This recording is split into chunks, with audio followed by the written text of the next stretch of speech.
Fim da arte? O que é isso? A arte acabou? Não. Vamos saber um pouquinho mais sobre o que é esse tal de fim da arte depois da vinheta.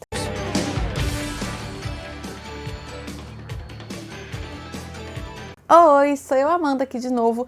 E o que é esse tal de fim da arte? Quer dizer que a arte acabou, não existe mais? Não. Aliás, se faz mais arte, talvez, do que possivelmente nunca se fez. Mas o que quando se fala em fim da arte, o que isso quer dizer?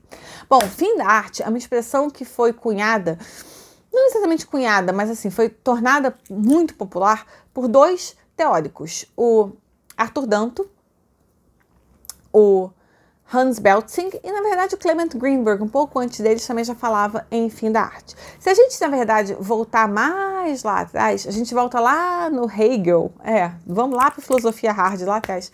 E o Hegel, ele tinha uma ideia de que o pensamento humano seria da magia, do pensamento mágico, para a arte e, eventualmente, para a filosofia. Então, a arte e a produção humana, né, digamos assim, a arte, tudo que é, né, o conhecimento humano material, eventualmente seria superado pela filosofia. Então, seriam as etapas do conhecimento. Então, a arte seria uma etapa de transição. Eu estou simplificando extremamente, né, porque estamos falando de Hegel, então, assim, é difícil pra caramba, pesadão. Mas, enfim, né, ele falaria que existiam esses três, né, estágios do conhecimento humano, é bem evolucionista mesmo, um superaria o outro. E, eventualmente, a arte seria superada pela filosofia. O que o Arthur Danto e o Belzing estão falando não é exatamente a mesma coisa. O que eles estão falando quando eles falam em fim da arte? Fim da arte não quer dizer que a arte acabou, que ninguém mais produz arte, que não existe mais cultura, não é nada disso. O que eles estão dizendo que acabou é que a arte não vai mais existir, ou ela deixa de existir, dentro daquela narrativa de movimentos que a gente sempre, que a gente entende, né? Se a gente for lá, Grécia, né, Idade Média, Gótico, Renascimento, Maneirismo, Barroco, Classicismo, parará, Impressionismo, Pós-Impressionismo, Fauvismo, Cubismo, Pop Art, tudo, né?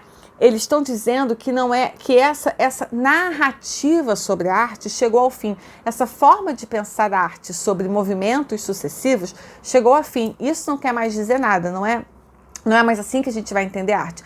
Não quer dizer que a arte deixou de existir, óbvio que ela existe. Não quer dizer que não existam artistas, existem. Não quer dizer que não se produza arte, não se produza cultura, conhecimento. Aliás, a gente vê que a indústria do entretenimento hoje em dia produz mais do que nunca, né? A gente não consegue dar conta da quantidade de produto cultural que nos é oferecido, né? Se produz muito, existem, inclusive, enfim, a produção artística e cultural, literária, inclusive, hoje em dia é muito mais acelerada do que jamais foi, uma quantidade absurda, né? Muito mais difícil, impossível dar conta.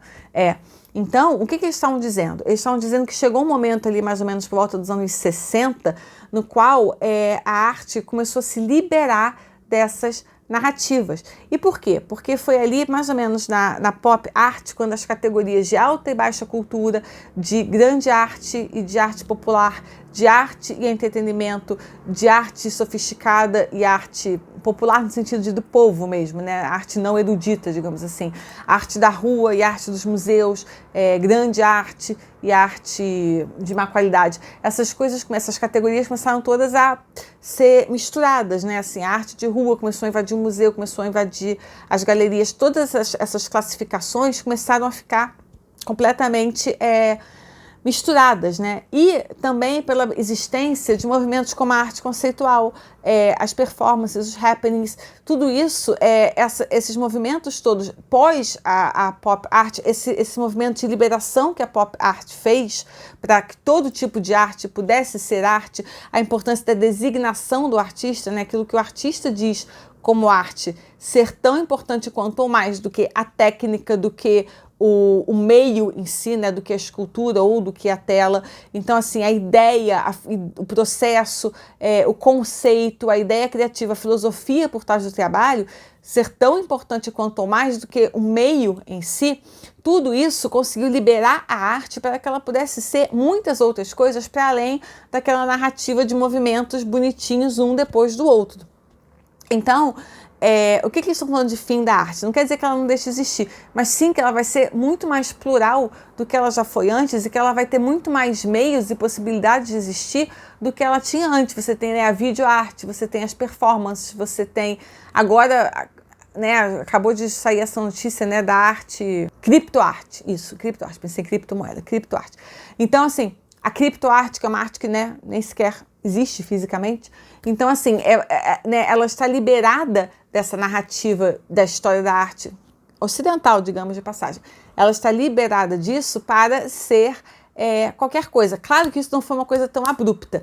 Existem alguns momentos que começaram a preparar essa cena, né? Lá, a fonte do Marcel Duchamp, o mictório, eu fiz um vídeo sobre.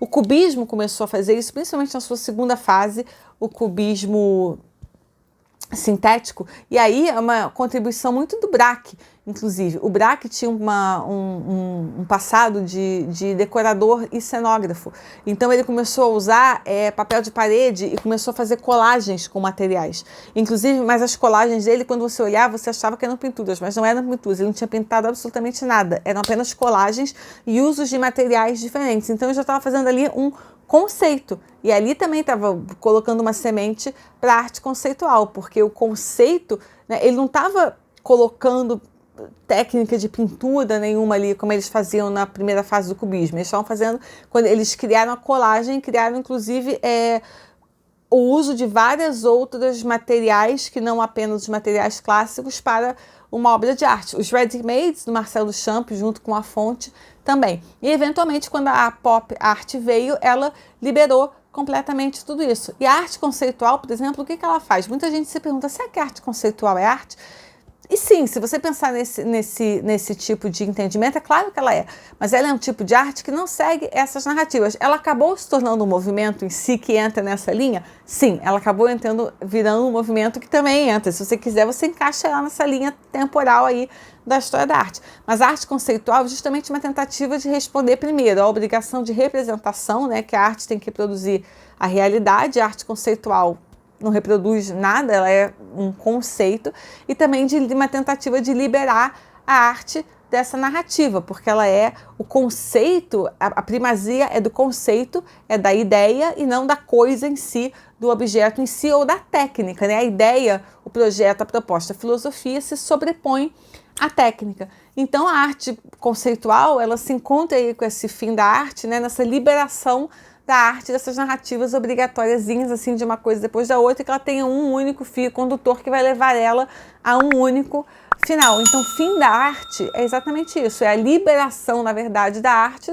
dessa linha narrativa e de muitas múltiplas possibilidades de narrativas diferentes, as quais a arte está livre para explorar, digamos assim.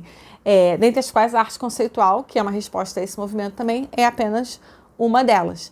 É isso. Aqui foi só uma pílulazinha sobre o que é esse tal conhecido fim da arte, que não é fim da arte, ninguém precisa ficar apavorado porque ela não acabou não e nem vai. E né, ela pode inclusive continuar existindo nos meios tradicionais, né? A pintura continua existindo, a escultura continua existindo, a fotografia está aí maravilhosa,